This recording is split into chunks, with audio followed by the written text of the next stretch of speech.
what is the goal of digital communication?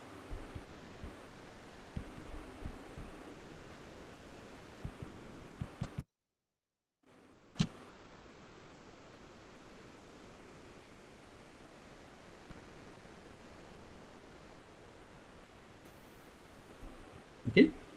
So can anyone tell me what do we want to achieve by digital communications? Okay, what is the point? What is the goal of a communication system? Please feel free to speak.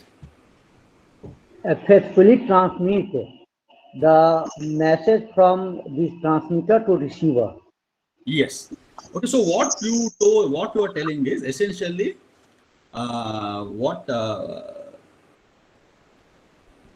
send information from one point in space to another.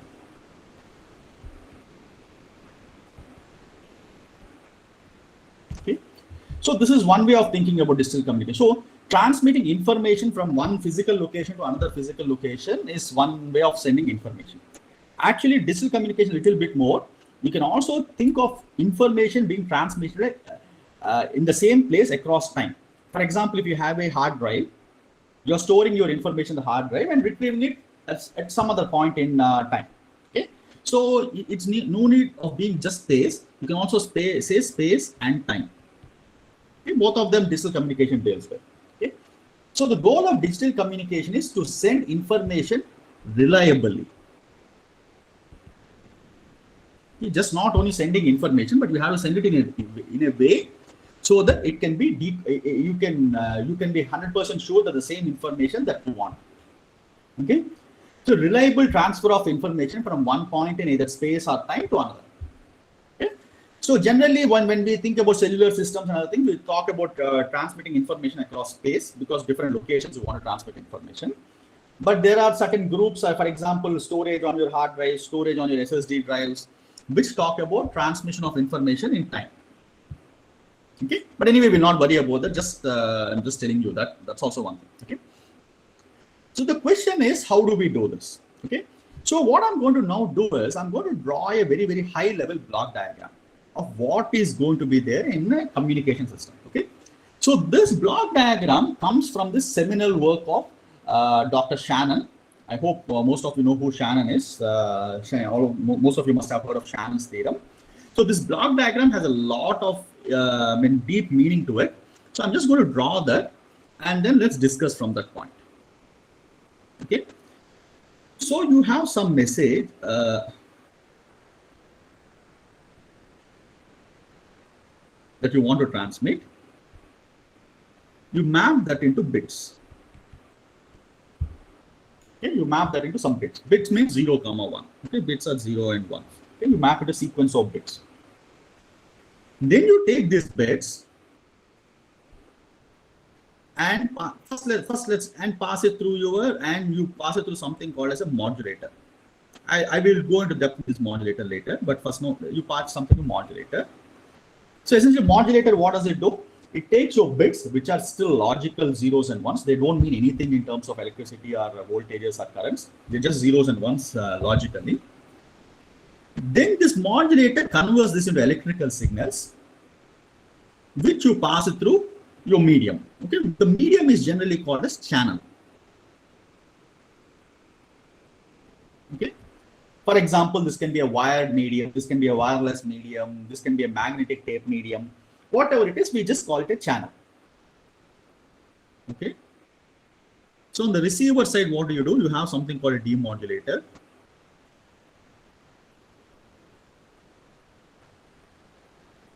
Okay. Demodulator gives out bits. So the bits are again converted back to messages. Okay. So if I call the message that you're transmitting as M and the message you're receiving as M hat, the goal of digital communication is to make sure that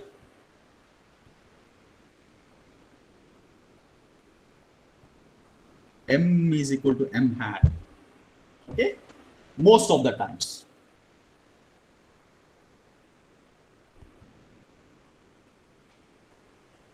okay, as reliable as possible. Okay. So this is a very, very high level block diagram. So now what I'm going to do is I'm going to go in depth on this modulator, channel and other things. We'll just go and then we'll discuss things. Okay. So are there any questions at this point? It's very simple. So this is a digital communication system. If it was an analog communication system, you will not have bits there. You would have taken your message and put directly into your modulator, and you would have received the message. Okay. So in an analog communication system, you do not talk about transmitted message being equal to the received message, because they'll never be the same. Okay. Whereas in a digital communication system, you can say that M is equal to M hat. The messages are discrete. Okay. So now, so suppose you have you map your messages to bits. So we'll start at the bit level. So your bits are your messages from now on. It has zeros and ones, a long sequence of zeros and ones. Then the first thing that you will do is you will want to compress bits. Okay, you want to compress them so that you don't transmit too much information. Okay. So I'm going to write this model, but generally they won't put this model. You say, I mean, essentially it's called a compression. Okay. So after compression, what you do is you add something called error control codes, FEC.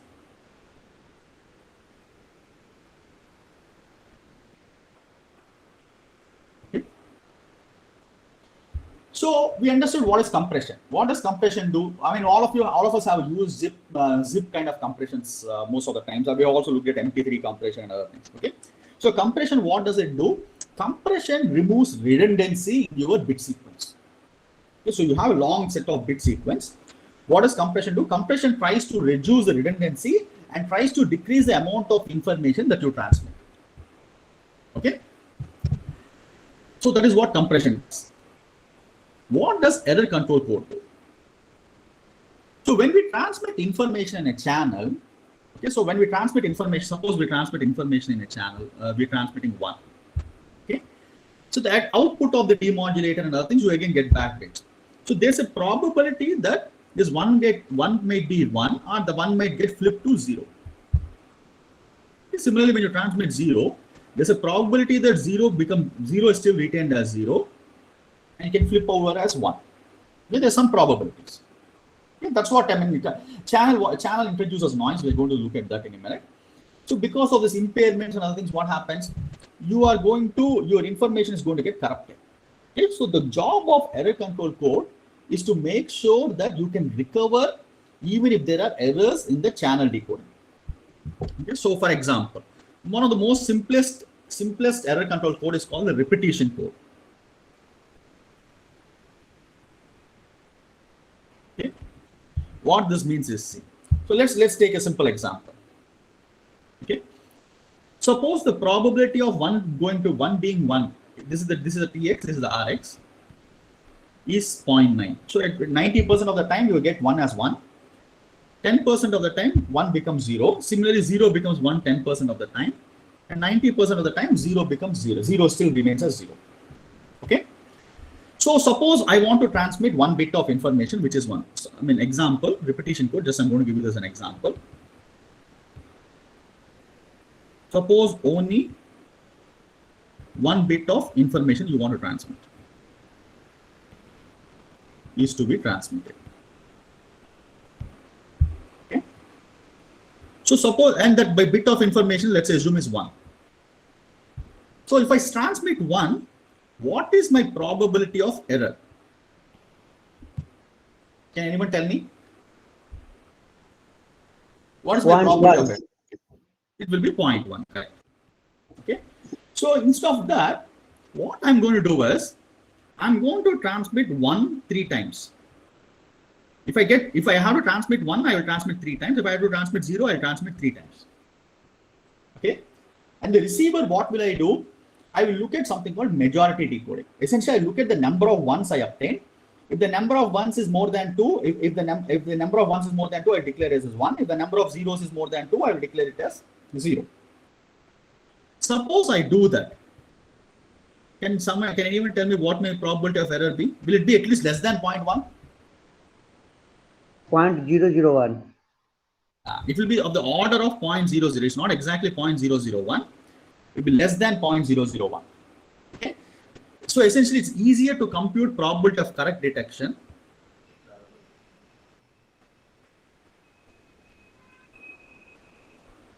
Okay. So in this case, okay, let me just write. So it's very obvious that in this case, your probability of error in this particular case will be less than or equal to 0.001. Okay. So I will tell the math of this later. I'll give it as a homework problem. We can play this as a homework problem. It's very interesting. Okay. We'll look at this later. Okay. So this is simple repetition code. It turns out that repetition code is not optimal. There are much better codes which provide the same reliability with lower number of redundancy. For example, in this repetition code, what did you do? You transmitted the same one thrice. Okay, so you are not transmitting additional information. Your information is still 1 bit, but you are using the channel 3 times, which is a waste of the channel. Okay, so this increases redundancy.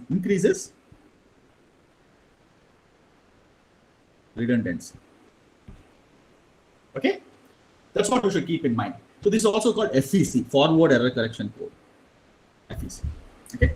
So okay, let's just go across the block now. Let's see what are the other things. I'm just going to erase this so that we can.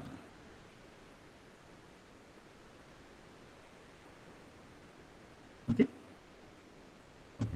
So after FEC code, so again you get bits. Still we're in the bit domain. This is all still in the 0. FEC code output also is bits. Then what you do is you do mapping, modulation. Right? Essentially, this is a constellation mapping.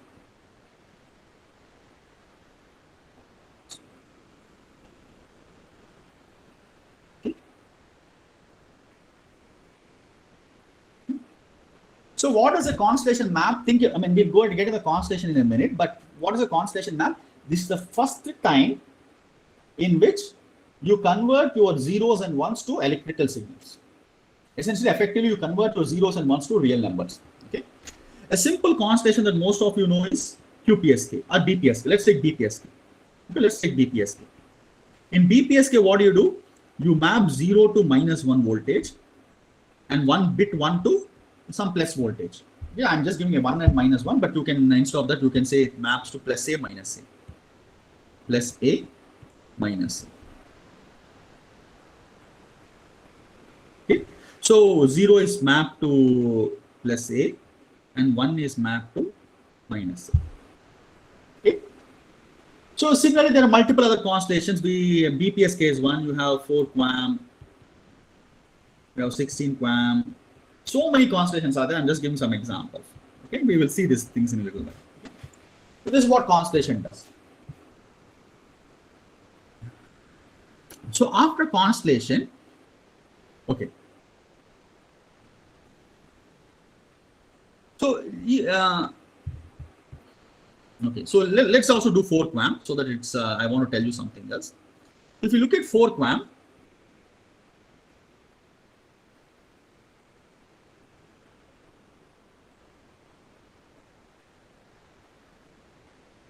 okay, there are 4 points in the constellation. Okay, so these points generally are 1 by square root 2, 1 by square root 2. Plus 1 by square root 2 minus 1 by square root 2. This is minus 1 by square root 2.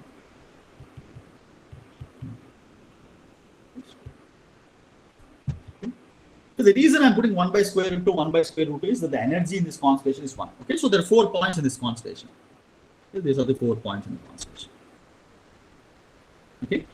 So what you do some mapping. You map from 0. The bits you get. So each point can represent, since there are 4 points, each point can represent 2 bits. So for example, you can map when you get 0, 0 is bits. You map 0, 0 here, maybe 0, 1 here, 1, 0 here, maybe 1, 1 here. This is not an optimal mapping, but just I'm giving you an example of that mapping. Okay.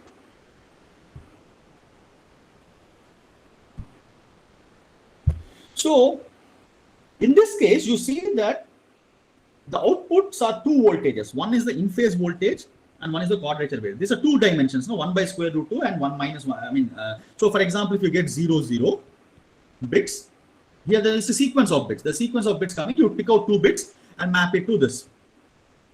Okay. You output 1 by square root 2 and 1 by square root 2. Okay. So this is called, the x-axis thing is called the in-phase and the y-axis is called the quadrature phase. Okay. So essentially you get two wires which are out, two wires out. Okay. One is called the in-phase and the quadrature phase. So I also represent this as a complex number. So I say the output is equal to x plus iy. Okay. X will be the in-phase and y will be the out of phase. I mean quadrature phase. Okay. So essentially the output is a complex number. Is it clear? Why it's why? So the complex number is one way of representing it. I mean that's one way of thinking about the whole thing. Right? So you get I comma q. Ashok sir, please. So if you can explain this under root 2, why under root 2, why not under root 3 or something else? Okay. So essentially that's a good question. Let me, I mean, it's actually better to clarify this, no? So I'm going to say, so I'm going to call this point as S1, this point as S2, this point as S3, this point as S4. Okay. So if I call this S1, S2, S3, S4, let's compute the energy in the constellation. Okay. So how do I find, if I give you a complex number, what is energy in the complex number? The energy in the complex number is the magnitude square. Fine. So S1, what is the energy in S1? S1 will be 1 by square root 2 whole square plus 1 by square root 2 whole square. That is nothing but, if you think about this is the length of this whole square. Okay, so this will be half plus half, which is equal to 1. Similarly, S2 also will have, if you do compute S2, I mean, it's the same thing as 1, so on and so forth. Now, what is the total energy in the constellation? Okay, what is energy in the constellation? So if you have some points, so essentially the constellation consists of S1, S2, S3, S4, and so on and so forth. The energy in the constellation is the probability that S1 occurs into mod S1 square plus probability that S2 occurs into mod S2 square, so on up to probability that S4 occurs into mod S4 square. Okay. So if you assume that your bits are equilikely, if the bits that come out of your FEC are equilikely with probability half. So bit 0 occurs with probability half, 1 occurs with probability half. What is the probability that you get the point S1? Can anyone tell me?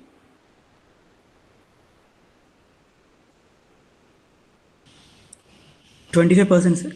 25%, 1/4. It will be half into half, which is 1/4. Okay. So what we have is the probability of S1 will be 1/4. The energy in S1 square that we just computed here, now this is the S1 square. The energy in the S1 square, S2 square, that's equal to 1. 1/4 into 1 plus 1/4 into 1 plus so on. Plus I'll write it 1/4 into 1 plus 1/4 into 1, which is equal to 1. Okay. So in general, what the convention is that you always try to normalize your constellation so that the average energy in the constellation is always 1. Okay. So if you take the example of BPSK, for example, let's take the example of simple BPSK. Okay. So 0 gets mapped to here, 1 gets mapped to here. So what is the energy of this? So energy of this, how do you compute? You call this as S1, you call this as S2. What is mod S1 square? Mod S1 square, this time this is not a complex number, just a real number because it's BPSK, will be 1. Similarly, mod S2 square will be also equal to 1, minus 1 whole square, which is equal to 1. Okay. What is the probability of 1 in this case? 0.5. 0.5, which is half. Similarly, probability of minus 1 is also half. So the total energy will be equal to 1. Okay. So when we go to 16 QAM and 64 QAM, I'll show you the values. It will be a little bit weird. They will have 1 by square root 3s and all those things also will be there. Okay. The main reason is to make sure that the energy is normalized to 1. Alex, please. Sir, how we represent it physically? You told two wires are there. Is it a Yeah. serial data or a parallel data? Means, It's parallel physically, data. okay. So until this point, data was serial. Zeros and ones were serial. 0, 1, 0, 1. At this point, I and Q come parallel after constellation map. Okay, you have an I stream and a Q stream. We can actually, I'm going to erase this and draw the block diagram. Any other questions before we proceed? Yeah, so Okay, I'm going to erase so this. basically, what in physical world you are saying that if a particular point, say S1, is nothing but a amplitude and some phase. So if that is there, then you construct that as a 0, 0. Is that the case or something else? That's correct. So essentially, up to for example, up to this point, everything is logical. It's best bits. That means nothing. They are not voltages or anything. They're just logical numbers. At this point, we're mapping bits to some real values. In this case, 1 by square root 2, 1 by square root 2, which can be thought of as voltages or currents. Okay? So generally, these voltages are of which range, in the sense that amplitude would be how much? So that is independent, so that we don't have to worry about. That's implementation specific. But what we have to think about them is that they are two real numbers. That's all. And we generally normalize the real numbers so that the energy at this point is 1. Because there's a power amplifier and other things later which scale up all these things. I will tell you that. Okay. Okay. So at this point, you can think of the bits are mapped to some real numbers. And in general, the bits are mapped to some complex numbers, not real numbers, but complex numbers, because they're 2 dimensions of real numbers. Fine. So I'm going to just erase this, and then we are going to do the next, go to the chain. So you have I and Q. Maybe I'll just draw, okay. So after I and Q, generally, there are some filters. I'm not going to put all the filters and other things for now. So after IQ, you send them to what? You send them to an IQ modulator, okay, or a quadrature modulator. Okay, so what does a quadrature modulator do? A quadrature modulator takes I. This is the I part. This is the Q part. Anyway, there are 2 separate wires that are coming. Sorry.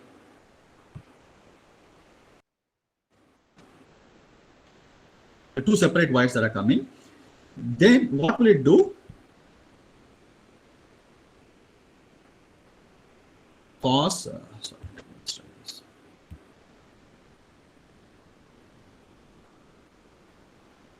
So there's an oscillator.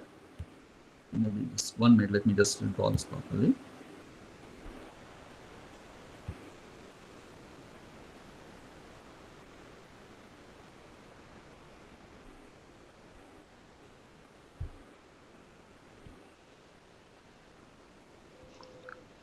Sir, there are some doubts in the chat window.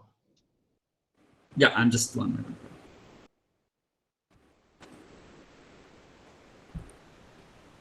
So is there any specific reason to normalize energy to 1? So the thing is, it will become clear when we go ahead. So essentially what they want to do, it's at least theoretically, it's a good idea to normalize to 1, because it will make your calculations of energy. For example, when you're calculating the output of your power amplifier or something, this kind of normalization will help you out in understanding how much is the output powers and other things.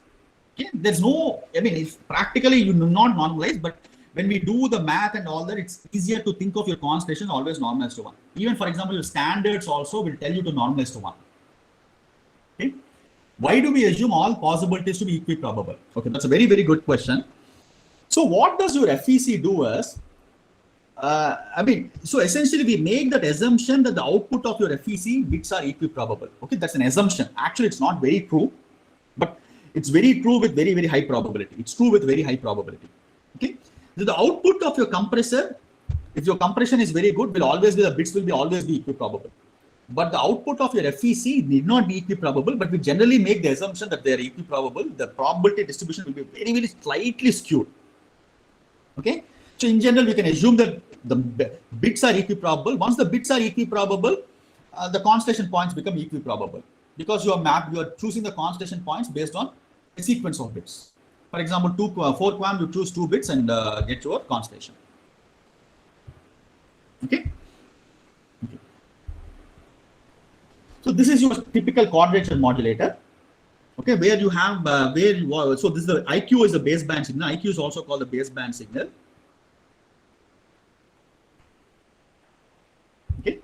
You may do some filtering and other things. I'm not putting all that. Then you upconvert it. You upconvert it to some center frequency. This is called upconversion. Okay. Essentially, there's a DAC and ADC also. I'm not drawing the DAC. I will just put the DAC and ADC so that it's easy for us. Okay. So the I and Q will pass through some DAC, digital to analog converter. The output of which, I said DAC means there are two DACs, one DAC for I, one DAC for Q. Okay. When I say IQ, it always means two DACs. This two DACs output will go into I and Q apps. Okay, and you do an analog upconversion, or this you can do in digital domain also. You do an analog upconversion. This is called a quadrature modulator. The output of this, you get your RF signal. Okay, so FC, for example, in Wi-Fi will be 2.4 gigahertz, and 3G it can be 3.5 gigahertz or 26 gigahertz or whatever. Okay. So this is a high-level block diagram on the transmitter chain. Fine.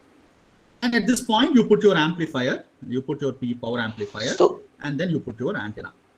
Okay, I'm not putting the filters. So the baseband signal is kind of a digital signal completely, right? Yeah, baseband signal. We can see even this is called baseband signal. Okay, but generally when we say baseband signal, it implies a digital baseband signal. So baseband signal means in general zero frequency, zero IF. Okay, so that's a kind of a mathematics where you have all those mathematical values for every set of bits. If it is say QAM 4, then all those 4 bits will become that mathematical things, and that is coming, and that will get converted into analog signal. Am I right? Yeah, DAC will convert it into analog signal. Digital to analog converter will say essentially we saw so I and Q can be 1 by square root 2 plus 1 by square root 2. Okay, so they are still digital signals. So DAC will take those digital signals and convert to analog values, actual voltages, which will feed into the IQ modulator. Okay. So that means those numbers will, so some algo will convert that into a number depending upon what QAM we want to use, and that number will be an input to that DAC, right? Yes, input to the DAC. The complex number will be input to the DAC. DAC will convert that into 2 voltages, one for I, one for Q, and that will be fed. So this is called the mixer. This is the oscillator. So when it comes to this baseband, analog kind of baseband, do we use any frequency or it is kind of a square wave, or how it is like? It is still, it has frequency. I'll just tell you. I'll explain you that 1 minute. Okay. So if you look at the spectrum at this point, okay. So I'm just going to draw this down. So this is my frequency. This is my zero frequency. The spectrum at this point, maybe I'll put another color. The spectrum at this point will be something like this. It will be centered around 0, baseband. Okay. When you do FC, for example, if FC was 2.5 gigahertz, example 2.4 gigahertz, this whole thing, all this part, this mixer and everything does is, it will shift the frequency to same thing. It will look the same. I'm not able to draw the same thing. It will look the same, but to different frequency FC. Okay. Even the baseband signal will also have a spectrum. But the spectrum is centered around 0. In general, it's centered around 0. Okay. This is called the upconversion. This is also called upconversion. Upconversion moves it into FC. So when you say baseband, so after DAC you have 0 frequency initially, you are saying, right? And then you draw that, and then and later on it will be shifted to the actual frequency on which it will be transmitted. Am I right? Or that's correct. That's absolutely correct. That is what this particular thing is doing. It's taking the signal, multiplying with the oscillator sine value, sine and cosine, and then converting to the RF signal. So up to this point is zero frequency, 0 center frequency. This point onwards, it will be at 2.4 gigahertz or whatever you put as FC.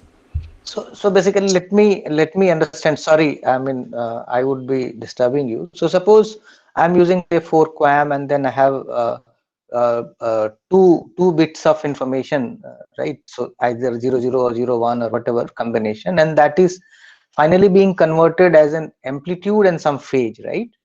Yes. So IQ. So you can think of. So Yeah. let me complete, sir. And so Yeah. one after another, such bits will start coming. So it will have some frequency, right? That Yes. that will be pushed to. Yes. I mean, and then those need to be converted to the FC later on, right?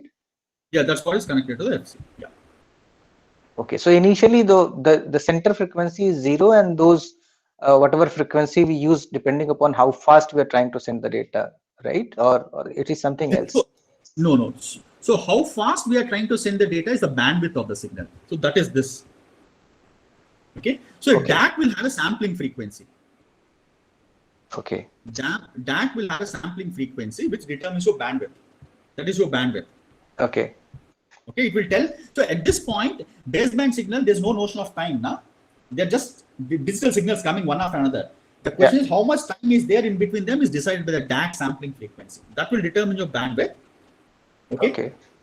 And the center frequency is determined by this. The center frequency is determined by this FC. So if it is faster, that means sampling rate has to be very, very high, and so that means bandwidth will be higher and time will be less, right? Yeah, exactly. Bandwidth will be higher, so the distance, the time between the samples will become less. Yeah. Okay.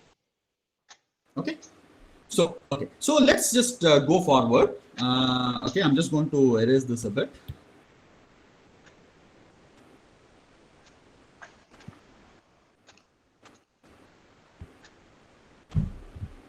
Okay, so this is the transmitter chain. How will the receiver chain look? The receiver chain will look exactly the opposite.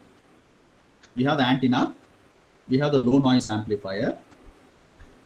Then the same signal will go into essentially get multiplied. Can I just interrupt again? Sorry. So from a baseband signal which is centered around 0 frequency and then converting into a other frequency. So how that is done? Is there any? So that is done through this mixer. Pardon? That is done through this mixer. Okay. Okay. So we can have a separate conversation where I can tell you about this part.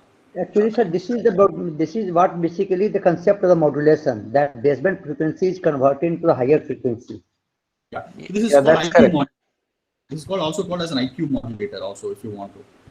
So essentially what this just multiplies with a sine wave.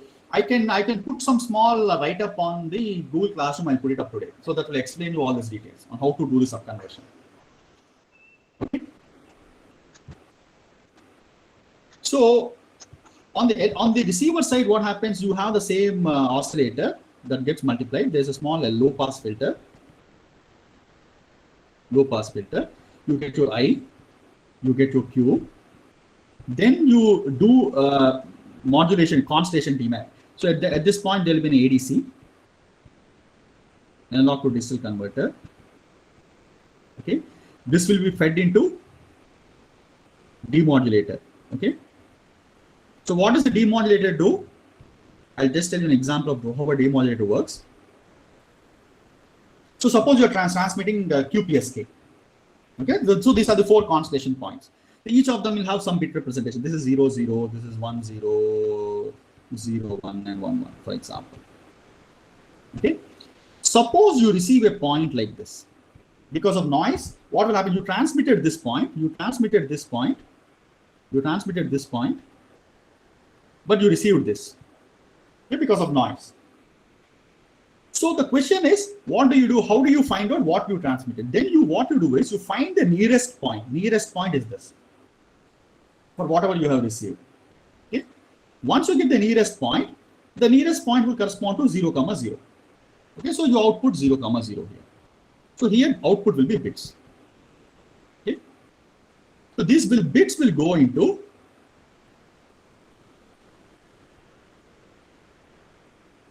FEC decoder. Okay?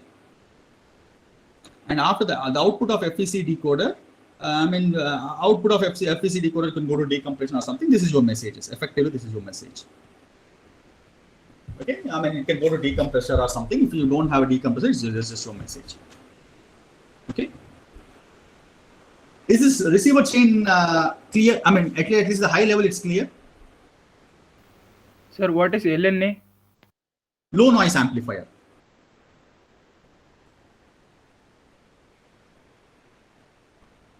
Okay. So in the transmitter chain, we put power amplifier.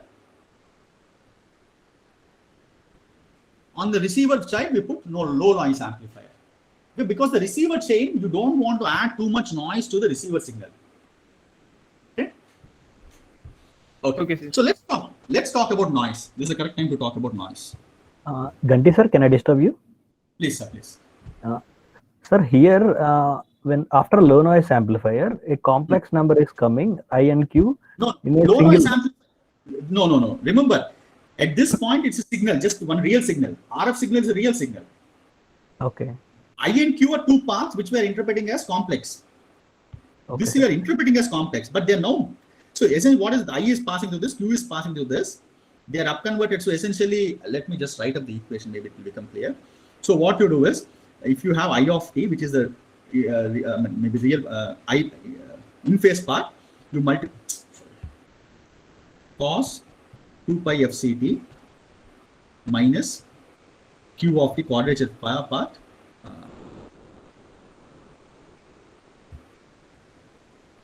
Sine 2 pi fct. Okay, this is your transmitted signal y of t. So this is what your y of t is. Okay, y of t is a real signal. Okay, it's one signal. Does it make sense, Alex? Yes, sir. Sir, before DAC, single wire is coming, right? So Before DAC, two wires are coming. I just put I and Q. Two wires are coming. One for I, one for Q. There are two DACs. One for I, one for Q. Got it. Thank you. Okay. So at this point, you still get a real signal. So at this point, you still get a real signal, real RF signal. The same signal goes into both.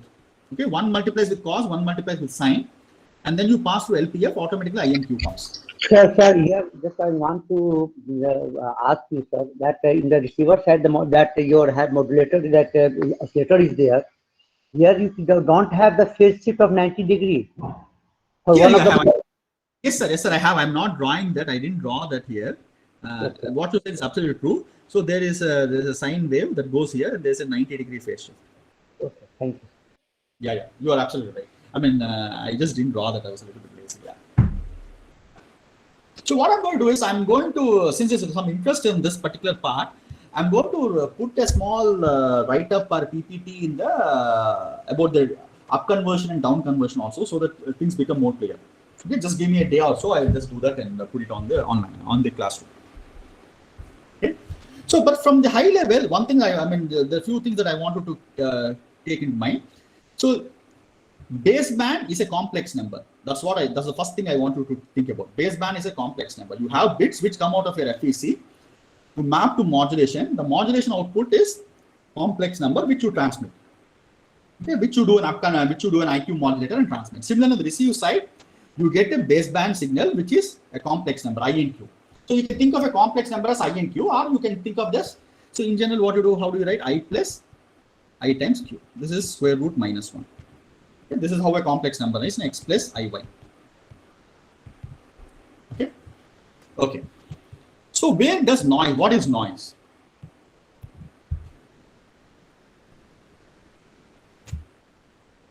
So where does noise gets added? Noise gets added everywhere. Anywhere there's an electronic component, noise gets added. But it turns out that most of the noise gets added at the beginning of the, at the antenna port.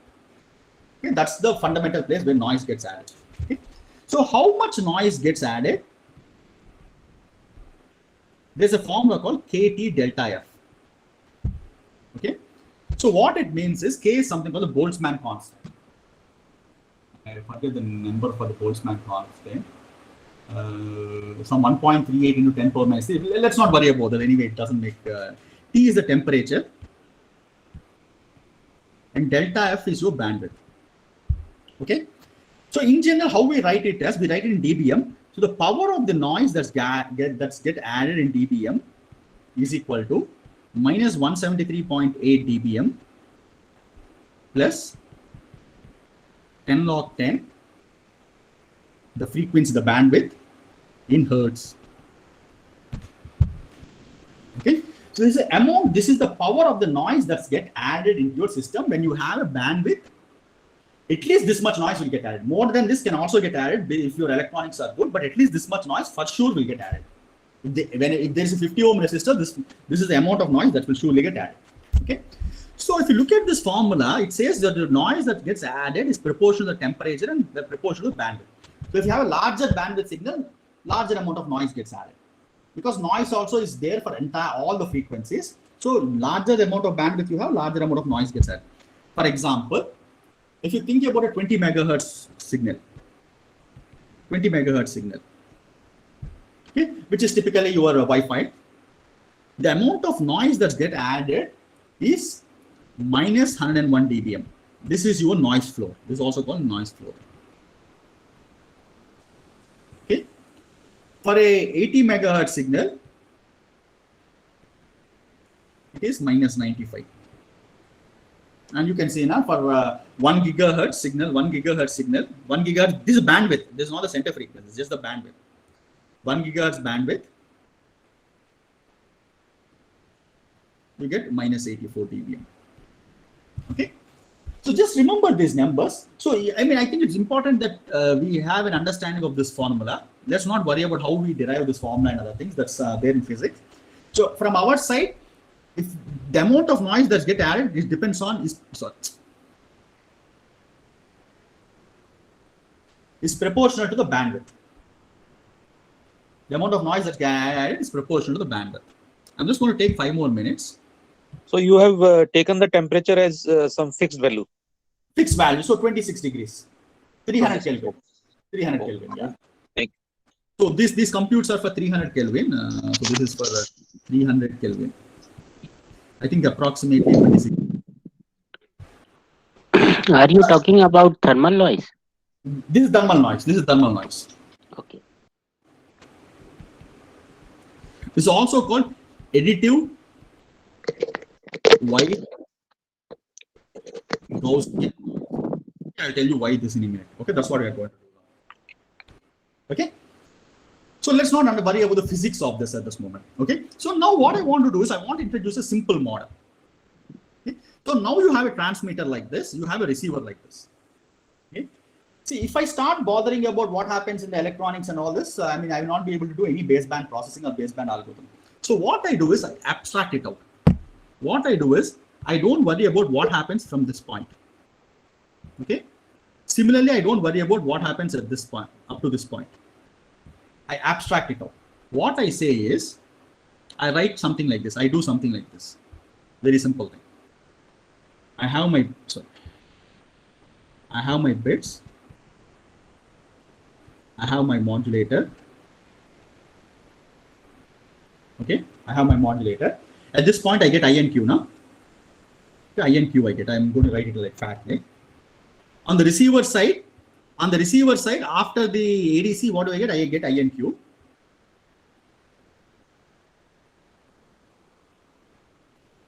Okay, demodulator, and then goes to bits.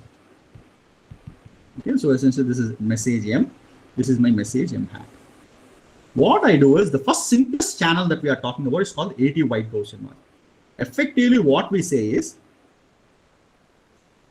noise gets added here.